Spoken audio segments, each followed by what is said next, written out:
আসসালামু আলাইকুম। আজকে আমি বানাবো মটন। তার জন্য প্রথমে ঢেলে দিয়েছি টমেটো, তারপরে আদা রসুন কুচি করা আর পেঁয়াজ, তারপরে হলুদ গুঁড়ো, মরিচের গুঁড়ো, জিরার গুঁড়ো, ধনিয়া গুঁড়ো, গরম মশলা, লবং, এটাকে একসাথে মিশিয়ে ঢেলে তারপরে আমি কড়াইয়ে ঢেলে দিয়েছি। তারপরে একটুখানি কষানো হয়ে গেলে তারপরে পানি ঢেলে আর একটুখানি ঢাকনা দিয়ে ঢেকে দেব। তো পানি ঢেলে দিচ্ছি, তারপরে আমি এটাকে কুকারে দেব। আমি সেটাকে দেখাতে পারিনি ভিডিওতে।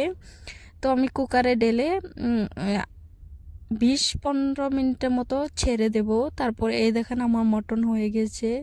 এটার মধ্যে আমি কুচি করা ধনিয়া ঢেলে দেব।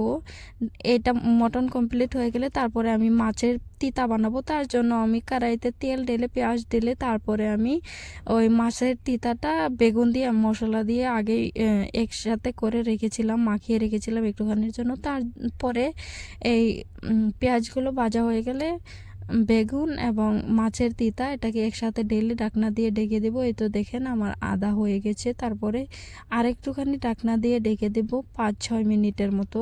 তো 5-6 মিনিট হয়ে গেলে তারপরে আবার ঢাকনা খুলে একটু নাড়িয়ে চাড়িয়ে তারপরে আবার ঢাকনা দিয়ে ঢেকে দেবো। তারপরে হয়ে গেছে এখন দেখেন, দেখতে কত লোভনীয় লাগছে। আমার ভিডিও যদি ভালো লাগে লাইক সাবস্ক্রাইব করতে ভুলবেন না।